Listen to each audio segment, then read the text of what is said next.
Hi friends, welcome to next sarees and dress centre in Belagavi. ಬರೀ ಯುಗಾದಿ ಹಬ್ಬ ಬಂತು, ಅದಕ್ಕೋಸ್ಕರ ನಾವು ಸೂಪರ್ ಆಗಿರುವಂತ ಸಾಡಿ ಕಲೆಕ್ಷನ್ ನ ತಗೊಂಡ್ ಬಂದಿದ್ದೀನಿ. ಇದ್ರೊಳಗ ನೀವು ನಾ last time dark shade collection ಅನ್ನ ಹಾಕಿದ್ವಿ, ಇದಕ್ಕೆ ಸೂಪರ್ ರೆಸ್ಪಾನ್ಸ್ ಬಂದಿತ್ತು. ಅದೇ ರೀತಿಯಾಗಿ ಈ ಟೈಮ್ ನಾವು ಲೈಟ್ ಕಲರ್ ಶೇಡ್ ದಾಗ ಹಾಕಿದೇವಿ. ಇದು ಸ್ಟಾಕ್ ಅನ್ನ ನೋಡಬಹುದು ನೀವು. ಸೂಪರ್ ಆಗಿರುವಂತ ಜಾರ್ಜೆಟ್ ಫ್ಯಾಬ್ರಿಕ್ ದಾಗ ಬಂದಿರುವಂತ ಸಿಲ್ವರ್ ಬುಟ್ಟಿ ಡಿಸೈನ್ ಸಾಡಿ ಕಲೆಕ್ಷನ್ ಬಂದೈತಿ. ಮತ್ತು ಆಲ್ ಓವರ್ ಸಾಡಿ ಪೂರ್ತಿ ಈ ತರ ಮಿಂಚಿನ ಡಿಸೈನ್ ಇರ್ತೈತಿ. ಇದ್ರೊಳಗೆ ಕಲರ್ಸ್ ನೋಡಿ ಒಂದೊಂದಾಗಿ ನೋಡೋಣ ಯಾವ್ಯಾವ ಅಂತೇಳಿ. ಇದು ನೋಡಬಹುದು ಸೂಪರ್ ಆಗಿರುವಂತ ಪೆಟ್ರೋಲ್ ಬ್ಲೂ ಕಲರ್ ಐತಿ ನೋಡ್ರಿ. ನೆಕ್ಸ್ಟ್ ಕಲರ್ ಯಾವ್ದೈತೆ ಅಂದ್ರೆ ಬೇಬಿ ಪಿಂಕು. ಅದೇ ರೀತಿಯಾಗಿ ಸೂಪರ್ ಆಗಿರುವಂತ ಪ್ಯಾರೆಟ್ ಗ್ರೀನು ಮತ್ತು ಅಬೋಲಿ ಕಲರು. ಮತ್ತು ನೆಕ್ಸ್ಟ್ ಕಲರ್ ಯಾವ್ದೈತಪ್ಪ ಅಂತಂದ್ರೆ ಮೋರ್ ಪಂಕಿ ಕಲರು. ಮತ್ತು ಇದ್ರೊಳಗೆ ಒಂದು ಸಾಡಿ ನಾ ನಿಮ್ಗೆ ಓಪನ್ ಮಾಡಿ ತೋರಿಸ್ತೇನೆ ನೋಡ್ರಿ.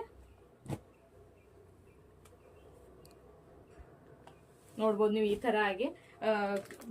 ಇದು ನೋಡ್ರಿ ಪಲ್ಲು ಭಾಗಕ್ಕೆ ಈ ತರ ಸೂಪರ್ ಆಗಿರುವಂತ ಟೆಸಲ್ ವರ್ಕ್ ಕೂಡ ಕೊಟ್ಟಿದ್ದಾರೆ. ಮತ್ತು ಸಾಡಿ ನೋಡ್ಬೋದು ನೀವು ಎಷ್ಟು ಸೂಪರ್ ಸ್ಮೂತ್ ಐತಿ ಅಂತ ಹೇಳ್ಕಾರ ನೋಡ್ರಿ. ಮೇಲ್ಗಡೆ ಸ್ಮಾಲ್ ಬಾರ್ಡರ್ ಬರ್ತೈತಿ ಮತ್ತು ತೆಳಗಡೆ ದೊಡ್ಡದ ಬಾರ್ಡರ್ ಬರ್ತೈತಿ. ಆಲ್ ಓವರ್ ಈ ತರ ಸಾಡಿ ಪೂರ್ತಿ ಎಲ್ಲ ಸಿಲ್ವರ್ ಡಿಸೈನ್ ಇರ್ತೈತಿ ನೋಡ್ರಿ. ಬ್ಲೌಸ್ ಪೀಸ್ ಕೂಡ ಎಷ್ಟು ಸೂಪರ್ ಆಗೈತಿ ನೋಡ್ರಿ. ಸಿಲ್ವರ್ ದಾಗ silver all over silver design ದಾಗ ಬಂದೈತಿ ಇದು ಬ್ಲೌಸ್ ಪೀಸ್. ಮತ್ತು ಯಾವ್ದಾದ್ರು ಇಷ್ಟ ಆಗಿದ್ರೆ ನೀವು ಸ್ಕ್ರೀನ್ ಶಾಟ್ ಹೊಡೆದು ವಾಟ್ಸ್ಆಪ್ ದಾಗ ಮೆಸೇಜ್ ಮಾಡ್ಬೇಕು. ಮತ್ತು all over India courier facility ಕೂಡ ಇರ್ತೈತಿ. ಮತ್ತು ಪ್ರೈಸ್ ಬಂದ್ಬಿಟ್ಟು ಎಷ್ಟು ಐತಪ್ಪ ಅಂತಂದ್ರೆ ಜಸ್ಟ್ ಓನ್ಲಿ 650 rupees ಮಾತ್ರ ಇರ್ತೈತಿ, ಪ್ಲಸ್ ಶಿಪ್ಪಿಂಗ್ ಚಾರ್ಜ್ ಕೂಡ ಇರ್ತೈತಿ. ಮತ್ತು ಜಲ್ದಿ ಬುಕಿಂಗ್ ಮಾಡ್ಕೊರಿ, ಸ್ಟಾಕ್ ಲಿಮಿಟೆಡ್ ಇರ್ತೈತಿ. ಲಾಸ್ಟ್ ಟೈಮ್ ಮೊದಲೇ ಜಲ್ದಿ ಸ್ಟಾಕ್ ಔಟ್ ಆಗಿಬಿಡ್ತಾವು. ಮತ್ತು ಈ ವಿಡಿಯೋ ಹೆಂಗ್ ಅನ್ಸುತ್ತೆ ಅಂತ ಕಮೆಂಟ್ ಮಾಡಿ ತಿಳಿಸ್ರಿ. ಮತ್ತು ವಿಡಿಯೋಗೆ ಲೈಕ್ ಶೇರ್ ಫಾಲೋ ಮಾಡೋದನ್ನ ಮರಿಬೇಡಿ. Thank you.